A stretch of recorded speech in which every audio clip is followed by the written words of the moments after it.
कैसे हैं आप लोग? उम्मीद करते हैं आप लोग ठीक होंगे इंशाल्लाह। हमारी क्लास चल रही थी बैंक रिकंसिलिएशन स्टेटमेंट की। पहली क्लास में हम समझ चुके हैं उसकी थ्योरी। आज हम उसका एक प्रैक्टिकल करने जा रहे हैं।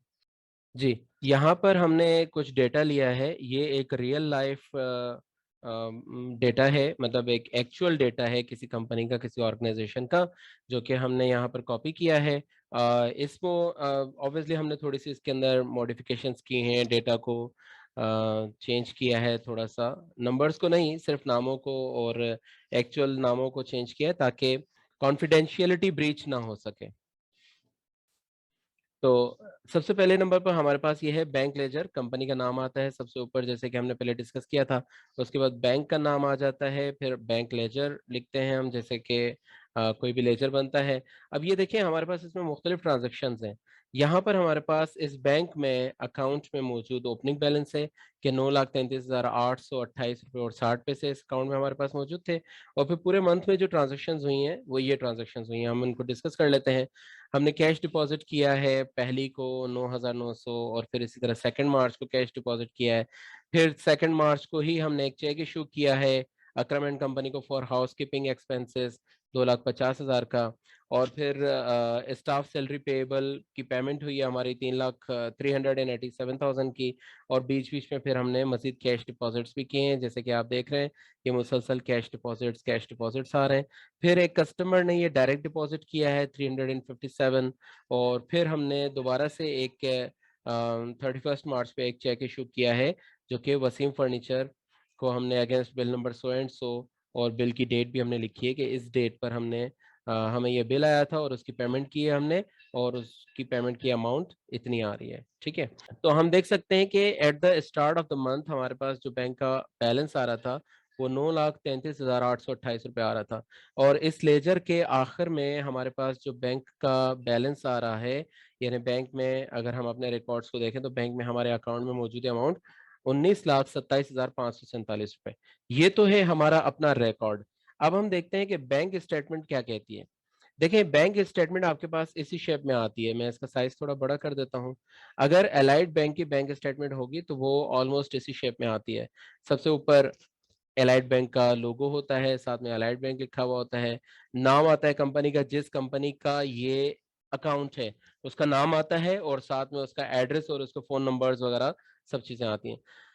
इस तरफ राइट साइड पर बैंक की ब्रांच का एड्रेस आता है। उसके बाद फिर statement of period of statement आता है कि किस पीरियड के लिए स्टेटमेंट इशू की गई है। यहाँ पर ये स्टेटमेंट जो है ये 1 मार्च से लेकर 31 मार्च तक के लिए इशू की गई है।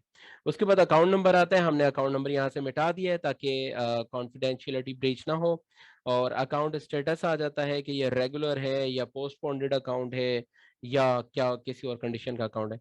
और फिर सबसे आखिर में करेंसी लिखा हुआ होता है। यहाँ पर ऑब्वियसली ये है पीकेआर करेंसी में। ठीक है, आप पाकिस्तान में मुख्तलिफ करेंसीज में अपने अकाउंट ओपन करवा सकते हैं, जिसमें पीकेआर है, जीबीपी है, यूएसडी है, और जापानीज सॉरी चाइनीज यन है। और मुख्तलिफ करेंसीज में आप अपने अकाउंट ओपन करवा सकते हैं जो इंटरनेशनल करेंसीज हैं। ओके, बैंक के अकॉर्डिंगली हमारे पास जो स्टार्टिंग बैलेंस है वो है 797,000, यानी 1 मार्च पे 7,97,134 143.60 का बैलेंस था हमारे पास। और उसके बाद फिर बैंक में हमारी जो ट्रांजेक्शन्स आ रही हैं वो ये ट्रांजेक्शन्स शो हो रही हैं कि 1 मार्च पे डिपॉजिट हुआ है 150,000। ठीक है, 1,50,000। जबकि देखिए बैंक लेजर में हमने 1,50,000 का जिक्र नहीं किया हुआ। बैंक लेजर में हमारी पहली मार्च की जो ट्रांजेक्शन है 9,913 रुपए की हमारी पहली ट्रांजेक्शन है। और बैंक स्टेटमेंट में ये ट्रांजेक्शन हमारी 3 तारीख को शो हो रही है। अच्छा, एक चीज और देखें कि बैंक के लेजर में हमने इसको डेबिट में रिकॉर्ड किया हुआ है, और बैंक स्टेटमेंट में यही अमाउंट हमारे पास क्रेडिट साइड पर शो हो रही है। इसी तरह से आप देखें कि बैंक लेजर में जो अमाउंट हमने क्रेडिट साइड पर रिकॉर्ड की थी 3,87,000, वही अमाउंट ये ट्रांजैक्शन हमारे पास बैंक के लेजर में डेबिट साइड पर शो हो रही है 3,87,403 रुपए। ठीक है, इस तरह से आप देखें कि ये सारी ट्रांजेक्शन आ रही हैं पूरे मंथ की यहाँ पर भी। और वो ट्रांजेक्शन्स भी हैं जो हमारे पास रिकॉर्ड नहीं हुई हुई, कुछ ट्रांजेक्शन्स हमारे बैंक लेजर में कुछ ट्रांजैक्शंस रिकॉर्ड नहीं हुई हुई, वो ट्रांजैक्शंस भी यहाँ पर हमें शो हो रही हैं। और फिर आते आते इसका एंडिंग बैलेंस हमारे पास आ रहा है 19,32,000। तो देखिए अब यहाँ पर कॉन्फिडेंस, यहाँ पर अब हमारे पास थोड़ा सा डिफरेंस आ गया। एक तरफ हमारे पास बैलेंस आ रहा है हमारे लेजर में 19,27,000, और बैंक स्टेटमेंट में हमारे पास जो अमाउंट आ रहा है, जो बैलेंस आ रहा है, वो 19,32,000 आ रहा है। ठीक है, तो यहाँ 5-6 हज़ार का डिफरेंस आ रहा है। इसको अब हम टैली करेंगे कि ये डिफरेंसेस कहाँ पर आ रहे हैं। अच्छा, यहाँ पर देखें बैंक की जो स्टेटमेंट होती है उसमें इनके पास टोटल डेबिट और क्रेडिट भी आ रहा होता है, और क्लोजिंग बैलेंस अलग से शो कर रहे होते हैं। और अगर पूरे महीने में या इस पूरे जिस पीरियड की ये स्टेटमेंट है, इस पीरियड के दौरान अगर कोई विदहोल्डिंग टैक्स डिडक्ट हुआ है, तो वो विदहोल्डिंग टैक्स का अमाउंट भी यहाँ पर शो हो रहा होता है। ठीक है, तो यहाँ पर चूंकि 0-0 दिखा रहे हैं, तो इसका मतलब है कि पूरे मंथ में हमारा कोई विदहोल्डिंग टैक्स डिडक्ट नहीं हुआ। अच्छा, ये तो हो गए दो डॉक्यूमेंट्स आपके। तीसरा जो डॉक्यूमेंट है वो आपका प्रीवियस मंथ का बैंक रिकंसिलिएशन स्टेटमेंट होता है, या प्रीवियस मंथ में बैंक रिकंसिलिएशन स्टेटमेंट की जो इन्फॉर्मेशन होती हैं वो होती हैं। अब यहाँ पर हमने ये बनाया हुआ है, इसमें आप देखें कि प्रीवियस हमारे पास कुछ इन्फॉर्मेशन आ रही हैं। एक हमारे पास चेक इशू हुआ है 1 सितंबर 2021 को, जो कि कंसल्टेंसी चार्जेस पे किए हमने अपने किसी कंसल्टेंट को फॉर द मंथ ऑफ अगस्त 2021। याद रखें अभी हम किस डेट पर मौजूद हैं, 31 मार्च 2022, और ये जो चेक इशू हुआ है ये 1 सितंबर 2021 पे इशू हुआ है 13,350 का। और इसके अलावा एक और ट्रांजेक्शन आ रही है हमारे पास यहाँ पर कि 28 फरवरी 2022 को हमने एक कैश डिपॉजिट किया है, जो कि डिपॉजिट इन ट्रांजिट है 1,50,000। ठीक है, चलिए अब सबसे पहले हम स्टेप वाइज शुरू करते हैं। देखिए, जैसे कि प्रीवियस क्लास में हमने आपको बताया था कि सबसे पहले आप अपने बैंक लेजर और बैंक स्टेटमेंट को आपस में टैली करेंगे और देखेंगे इसमें कहाँ कहाँ डिफरेंसेस हैं। ठीक है, अच्छा, तो हम आते हैं इन दोनों डॉक्यूमेंट्स को आपस में टैली करते हैं। सबसे पहले यहाँ पर हमारे पास आ रहा है 9,913 रुपए। बैंक स्टेटमेंट में जाकर हम देखते हैं क्या वहां पर ये अमाउंट आ रही है। जी आ रही है। मैं इन दोनों को हाईलाइट कर लेता हूँ या इन दोनों को मैं बोल्ड कर देता हूँ ताकि मुझे पता चले कि ये दोनों अमाउंट्स हमारी टेली हो गई हैं। ठीक है, जो भी अमाउंट हमारी टेली नहीं होगी मैं उसको बोल्ड नहीं करूंगा ताकि हमें पता चलता रहे कि ये अमाउंट हमारी टेली नहीं हुई। फिर उसके बाद देखें दूसरी ट्रांजेक्शन है 73,813 की, ये यहाँ पर आ रही है 73,813 की। तीसरी ट्रांजेक्शन है, फिर हमारे पास एक और ट्रांजेक्शन है 73,417, इसको देखते हैं 73,417 ये आ गई। फिर अच्छा देखिए, मैंने सबसे पहले क्या किया है, मैं यहाँ अपने बैंक लेजर का डेबिट कॉलम को टैली कर रहा हूँ। अभी मैं क्रेडिट साइड पर नहीं जा रहा, और वहाँ का डेबिट यहाँ का क्रेडिट कॉलम है, तो इसलिए मैं यहाँ के क्रेडिट कॉलम को देख रहा हूँ। फिर उसके बाद 82,709 की है, ये ट्रांजेक्शन भी आ गई।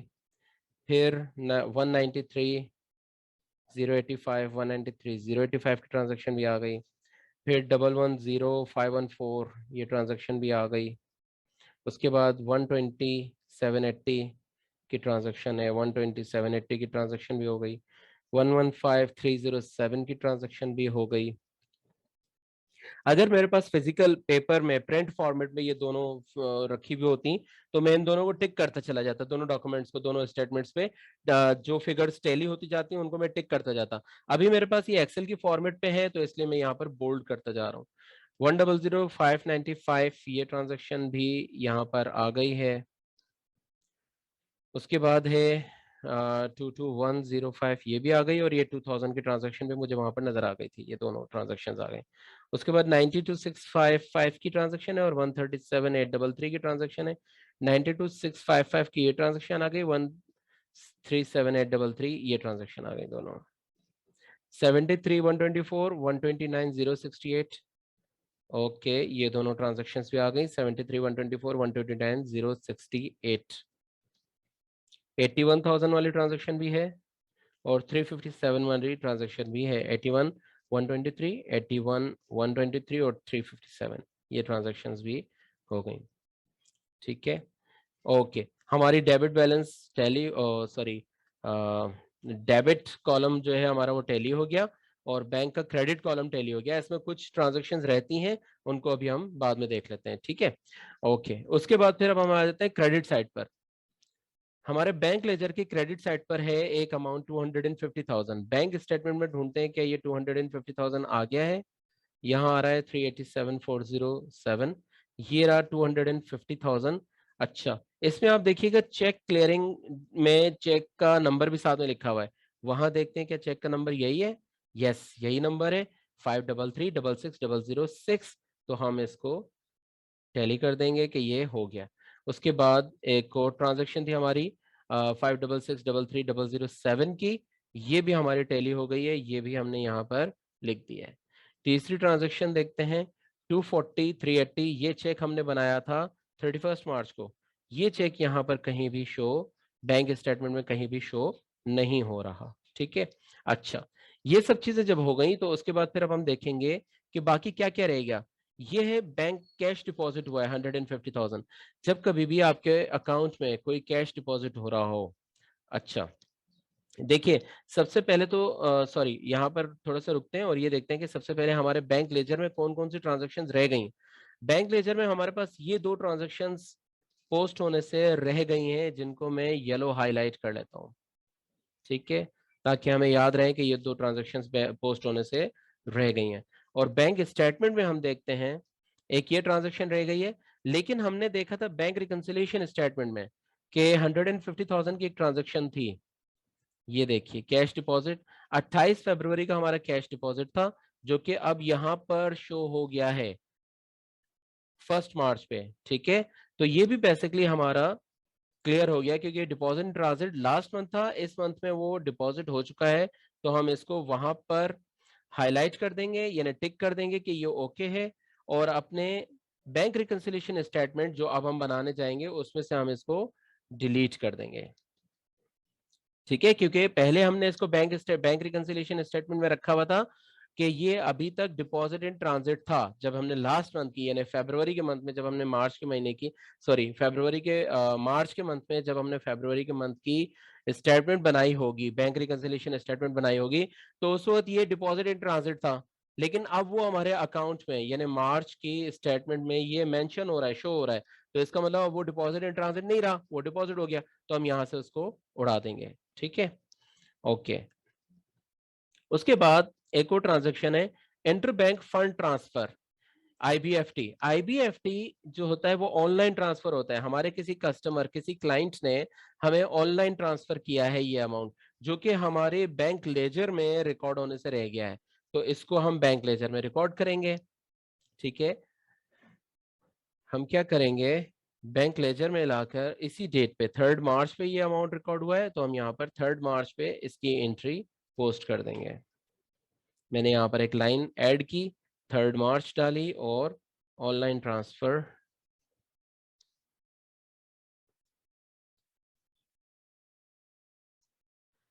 अब ये हमने चेक करना है, ये हमारा इंटरनल मैटर है कि हम चेक करेंगे कि ऑनलाइन ट्रांसफर कौन से कस्टमर से आया है। ठीक है, लेकिन बहरहाल हमारे अकाउंट में ये अमाउंट आ गया है, तो इसलिए हम यहाँ पर लिख देंगे। ठीक है, और फिर अपना रिकॉर्ड चेक करके, मसलन अपनी ईमेल्स चेक करके या अपनी इनवाइसिंग चेक करके या अपने कस्टमर्स से चेक करके कि भाई ये 5,030 रुपए का अमाउंट किसकी तरफ ड्यू था, जो उन्होंने हमें ऑनलाइन ट्रांसफर कर दिया। जब भी कोई कस्टमर आपको ऑनलाइन ट्रांसफर करता है तो वो आपको उसकी कोई ना कोई इन्फॉर्मेशन लाजमी सेंड करता है।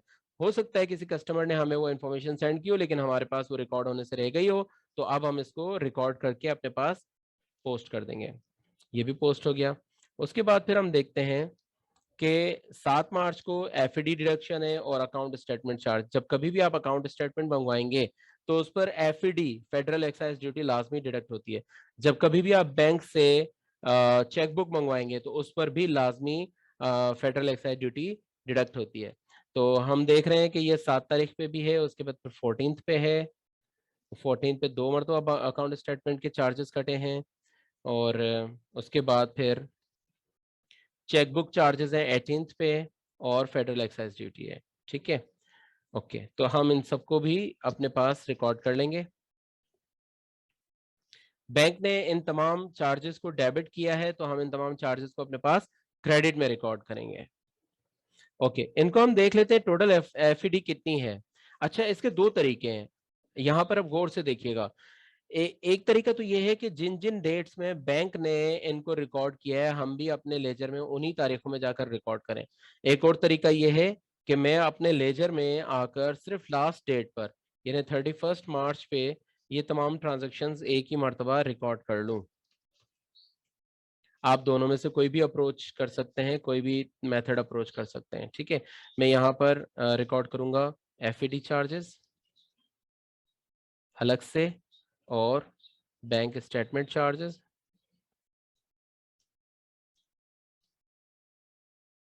और चेकबुक चार्जेस।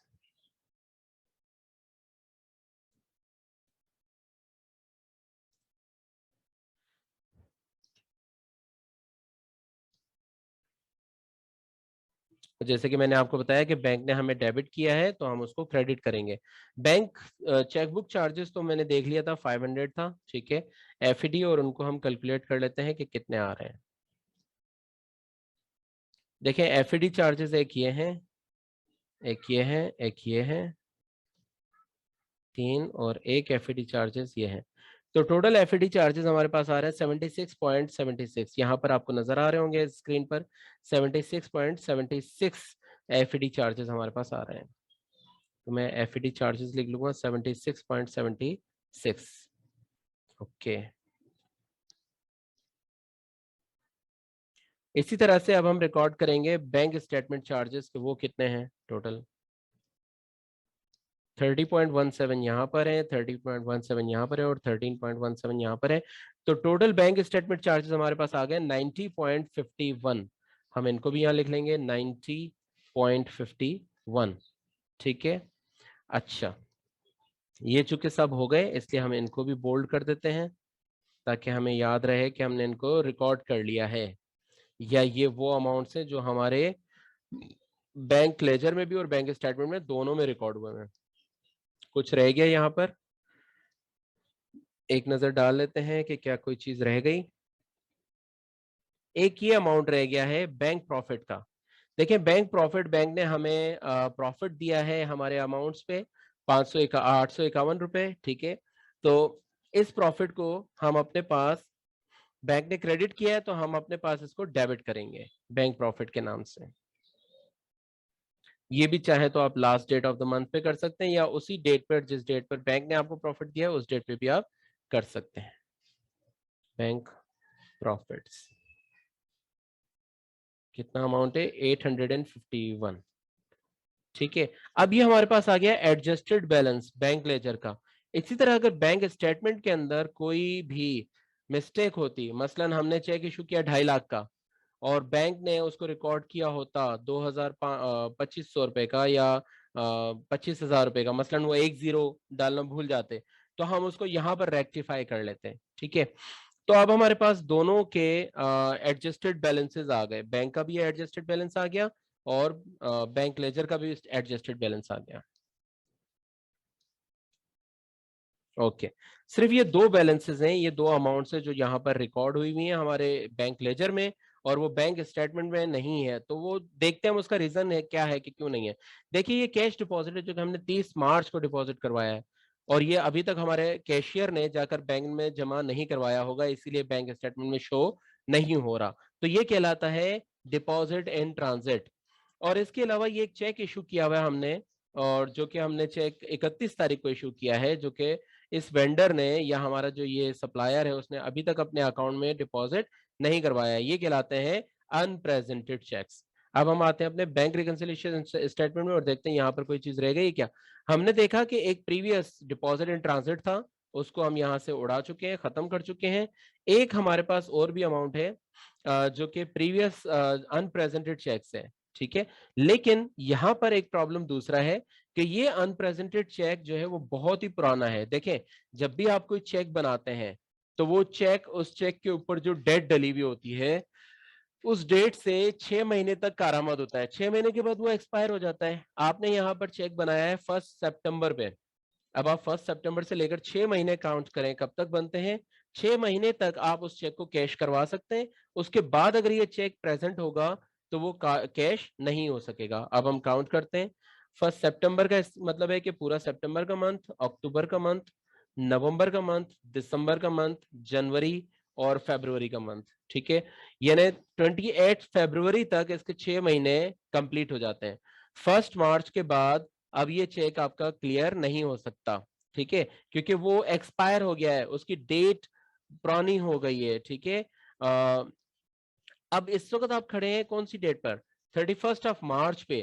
तो इसका मतलब अब तो ये चेक जो कि पहले अनप्रेजेंटेड चेक था, अब ये चेक अगर वो जिस किसी को भी हमने ये कंसल्टेंट को जिसको हमने ये पेमेंट किए, अगर वो ये कंसल्टेंट इस चेक को अब प्रेजेंट करेगा भी तो उनको नहीं मिलेगा। तो अब हम क्या करेंगे, देखें जब हमने ये चेक बनाया था उस वक्त हमने इसको definitely debit side sorry credit side पर रिकॉर्ड किया होगा अपने लेजर में, बैंक लेजर में हमने इसको क्रेडिट साइड पर रिकॉर्ड किया होगा। अब हम इस चेक को करेंगे कैंसिल, आज की लास्ट डेट पर, करंट मंथ की लास्ट डेट पर हम इस चेक को कर देंगे कैंसिल, ताकि ये चेक अब हम दोबारा बना सकें। उनको हमें ये चेक दोबारा बना के देना पड़ेगा, तो इसलिए हम पहले इसको कैंसिलेशन में डालेंगे।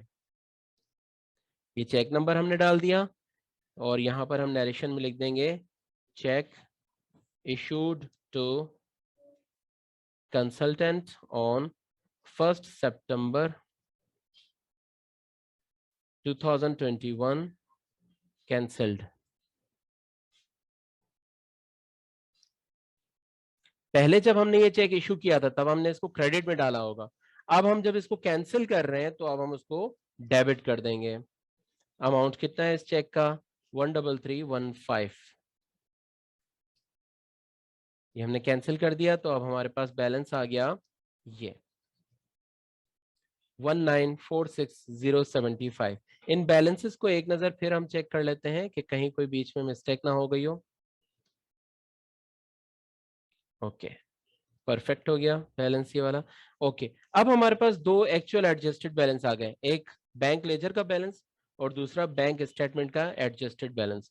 मैं क्या करूंगा, इस बैंक लेजर के बैलेंस को लेकर और अपने बैंक रिकंसिलिएशन स्टेटमेंट में देखें, सबसे पहला पहला जो लाइन आइटम है वो है balance as per cash book as at 31 March 2022। ये अमाउंट मैं यहां पर पेस्ट कर दूंगा। ठीक है, 1946075, और ये चेक हम वहां पर लिख चुके हैं तो हम यहां से इसको डिलीट कर देंगे। उसके बाद फिर जो हमारी बैंक स्टेटमेंट का बैलेंस है इसको हम लेंगे यहां से एंडिंग बैलेंस या क्लोजिंग बैलेंस, और बैंक रिकंसिलिएशन में इस वाले फॉर्मेट पे देखें यहां पर है balance as per bank statement, यहां पर लाकर हम इसको पेस्ट कर देंगे। ठीक है, अब जो ट्रांजैक्शंस हमारी रह गई हैं पोस्ट होने से हमारे बैंक लेजर में, उनको हम देख लेते हैं। हमने देखा ऊपर वाली सारी ट्रांजैक्शंस हमारी पोस्ट हो चुकी हैं, सिर्फ ये दो ट्रांजैक्शंस हैं जो हमारी रहती हैं पोस्ट होने से। एक ये ट्रांजैक्शन है कैश डिपॉजिट की, हम इसको लेते हैं यहां से, और ये डिपॉजिट इन ट्रांजिट है, तो ये रहा हमारा डिपॉजिट इन ट्रांजिट का पोर्शन। हम यहाँ पर लाकर इसको स्पेशल पेस्टिंग कर देंगे। और मैंने आपको पिछली क्लास में बताया था कि डिपॉजिट इन ट्रांजिट हमेशा माइनस होते हैं, इस अमाउंट को हम माइनस कर देंगे। एक और अमाउंट भी है हमारे पास, 31 मार्च पे हमने वसीम ब्रदर्स को ये चेक इशू किया था। इस चेक के अमाउंट को भी हम लाकर यहाँ पर अनप्रेजेंटेड चेक्स के कॉलम में पोस्ट कर देंगे, और इसका अमाउंट कितना है 245,380। ये अमाउंट हम यहाँ पर पोस्ट कर देंगे। ठीक है, देखें यहाँ पर हमारे पास डेट आ गई, चेक नंबर आ गया, डिस्क्रिप्शन आ गई और उसका अमाउंट आ गया। ठीक है, तो जितने चेक्स हमारे पास रहते थे अनप्रेजेंटेड चेक्स और जो डिपॉजिट इन ट्रांजिट्स थे वो हमने लिख दिए। ठीक है, और अब हम देखते हैं, सॉरी ये डिपॉजिट इन ट्रांजिट हमने गलत कॉलम में लिख दिया है, ये हमें लिखना था इस वाले कॉलम में, क्योंकि इस कॉलम में हमारे पास आते हैं जो cheque deposited into bank but not yet credit, uncredited cheques को हम यहाँ पर प्रेजेंट करते हैं। ये डिपॉजिट इन ट्रांजिट या कोई चेक्स इन हैंड हो तो उनको हम यहाँ पर प्रेजेंट करते हैं। ये हमने अपनी सहूलत से इसको बनाया हुआ है बैंक रिकंसिलिएशन स्टेटमेंट को, ताकि हम आसानी से चीजों को सेग्रीगेट करके और लिख सकते हैं। ठीक है, देखिए टोटल जो डिफरेंस आ रहा है डेबिट और जो चीजें प्लस हो रही हैं और माइनस हो रही हैं, 245,380 हमारे पास प्लस हो रहा है और जो माइनस हो रहे हैं अमाउंट्स वो 259,144 का अमाउंट माइनस हो रहा है। तो इनका जो टोटल डिफरेंस आ रहा है वो 13,764 का आ रहा है। जबकि हमारे पास जो ओपनिंग बैलेंस था, यानी जो 31 मार्च पे जो हमारा कैश बुक का बैलेंस था वो था 19,40,75 रुपए। और इसी डेट पे जो हमारा बैंक स्टेटमेंट का बैलेंस था वो था 19,32,311 रुपए। इन दोनों को जो डेफर कर रहा था वो ये अमाउंट डेफर कर रहा था, जो कि अब टैली हो चुका है। देखें ये एडजस्टेड बैलेंस आ गया कैश बुक का, और यही सेम बैलेंस है हमारा बैंक स्टेटमेंट का, और अब इनके दरमियान में कोई डिफरेंस बाकी नहीं रहा। ठीक है, देखें ये वो फॉर्मेट है जो मैं अपनी ऑर्गेनाइजेशन में यूज कर रहा होता हूँ, और मेरे जितने स्टूडेंट्स हैं जिन्होंने मुझसे सीखा है वो अपनी अपनी ऑर्गेनाइजेशंस में यूज कर रहे होते हैं। ठीक है, ये फॉर्मेट वही डिस्क्रिप्टिव फॉर्मेट को हमने थोड़ा सा मॉडिफाई करके बनाया है। आप चाहे तो सॉरी रिपोर्ट फॉर्मेट को आप चाहे तो इसको एज इट इज भी यूज कर सकते हैं, और आप लोग अगर चाहें तो जो फॉर्मेट्स मैंने आपको कल बताए थे आप उनको भी यूज कर सकते हैं। यानी एक रिपोर्ट फॉर्मेट था, रिपोर्ट फॉर्म था, और दूसरा हमारा कंपेरेटिव फॉर्म थी। ठीक है, उन दोनों फॉर्म्स को भी आप यूज कर सकते हैं, या आप चाहें तो आप इस वाले फॉर्मेट को भी यूज कर सकते हैं। और वैसे हर ऑर्गेनाइजेशन में अकॉर्डिंगली उसी ऑर्गेनाइजेशन के अकॉर्डिंग अलग अलग अमाउंट्स, अलग अलग फॉर्मेट्स, सॉरी अलग अलग फॉर्मेट्स यूज हो रहे होते हैं। सो दिस इज इट, ये हमारी थी बैंक रिकंसिलिएशन स्टेटमेंट, जिसकी कल हमने थ्योरी पढ़ी, आज हमने उसका एक प्रैक्टिकल भी किया छोटा सा। ठीक है, बैंक रिकंसिलिएशन स्टेटमेंट की एक और मिसाल भी हम यहाँ पर देख लेते हैं। ये हमारा एक और बैंक है जिसकी बैंक रिकंसिलिएशन स्टेटमेंट यहाँ पर हमने बनाई हुई है। ठीक है, हमने कुछ डेटा को हाइड कर दिया है इसमें से। इसमें हमारे पास जो एडजस्टेड बैलेंस आ रहा था कैश बुक का वो आ रहा था 15.45 मिलियन, और जो हमारे पास बैंक का बैलेंस आ रहा था उसी डेट पे वो 15.32 मिलियन का हमारा बैलेंस आ रहा था। तो इसमें फिर डिफरेंसेस हमने देखे कि कहाँ कहाँ पर डिफरेंसेस हैं। आप देखिए जो हमारे पास अनप्रेजेंटेड चेक्स हैं उनका टोटल अमाउंट ये आ रहा है, ये 322,000 के 3,22,000 के हमारे पास अनप्रेजेंटेड चेक्स थे, जो कि मुख्तलिफ डेट्स पर हैं। आप देख सकते हैं नवंबर की डेट्स हैं, फिर जनवरी की डेट्स हैं, फिर फरवरी की डेट्स हैं। इसके बाद ये कुछ अमाउंट्स हैं जो कि डिपॉजिट इन ट्रांजिट्स हैं। ठीक है, 1,63,000 रुपए की अमाउंट डिपॉजिट इन ट्रांजिट्स हैं, और चेक वो चेक्स जो डिपॉजिट हमने करवा दिए लेकिन अभी तक वो क्लियर नहीं हुए, अनक्लियर्ड चेक्स हैं, वो ये दो अमाउंट्स हैं। ठीक है, ओके। तो इन सबका नेट डिफरेंस जो आ रहा है वो 134,980 नेगेटिव आ रहा है। जब इसको वहां से एडजस्ट कर लिया गया तो हमारे पास जो एडजस्टेड बैलेंस है कैश बुक का वो वही सेम आ गया जो बैंक रिकंसिलिएशन का हमारा बैंक स्टेटमेंट का जो हमारा एडजस्टेड बैलेंस है। तो इस तरह से हमारी ये बैंक रिकंसिलिएशन कंप्लीट हो जाती है। ठीक है, उम्मीद है आपको ये समझ में आई होगी इंशाल्लाह। और अगर आपको कोई क्वेश्चंस हो तो आप हमसे ईमेल के थ्रू या कमेंट्स में आप क्वेश्चंस कर सकते हैं। और अगर आप अपनी ऑर्गेनाइजेशन की या जहां भी आप जॉब कर रहे हैं उस जगह की अगर आप बैंक रिकंसिलिएशन बना रहे हैं और उसमें आपको कोई प्रॉब्लम आ रही है तो वो भी आप हमसे डिस्कस करके उसको क्लियर कर सकते हैं। हम आपको बता देंगे कि किस तरह से क्लियर करना है, किस तरह से बनानी है, और इंशाल्लाह फिर आपको मुश्किल नहीं होगी। थैंक यू वेरी मच, अपना बहुत ख्याल रखिएगा, हमें दुआ में याद रखिएगा। अल्लाह हाफिज।